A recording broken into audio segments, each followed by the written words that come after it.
জরুরি কোনো কারণে যদি আসতে না পারে আসার সওয়াবও সে পেয়ে যাবেন। আরো আস্তে করে বলেন। আর এক দল আসছে ঠিক, ওই বেহেশতের প্যান্ডেলে ঢুকতে পারে নাই। এরা কই?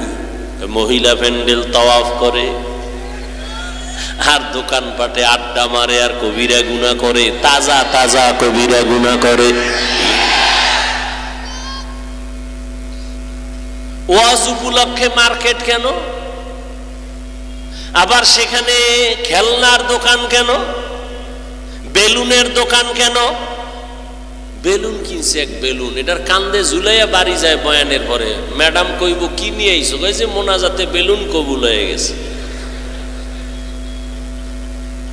হেদায়েতের খাতা শূন্য। ওয়াজ উপলক্ষে দোকান হবে কেন? খেলনার দোকান হবে কেন? বেলুনের দোকান হবে কেন?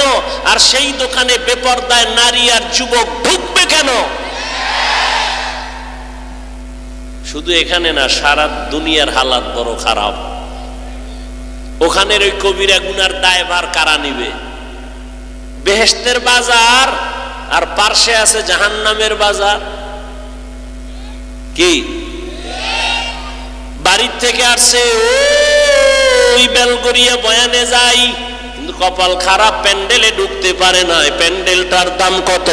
রহমতের নবী বলেন, বাড়ির থেকে যখন বের হয়েছো আল্লাহ পাক রব্বুল আলামিন প্রত্যেকের সাথে 70,000 রহমতের ফেরেশতা দিয়া কাফেলা বানায় দিবেন। এখানে বসার পরে আল্লাহ ঘোষণা দিবেন, ফেরেশতা সাক্ষী থাক, এই প্যান্ডেলে যারা বসছে এদের জীবনের সব গুনাহ মাফ করে দিলাম।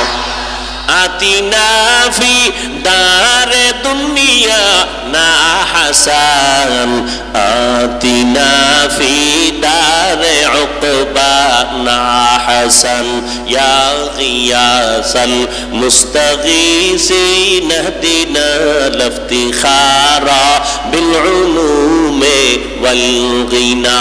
হর গরিদে নেকো তু তৈয়ার है जो न मांगे उससे तू बेजार है। এই পিচ্ছি কথা কস না, দুইটা বই বই অনেকক্ষণ ধরে বুট খাইতেছে। খাওয়ার জন্য দোকান এখানে কেন? ঘুমের জন্য বাসায় বয়ে রয়েছে, যাও বালিশ রেডি, এখানে কেন? কিছুক্ষণ বসবেন তো ইনশাআল্লাহ।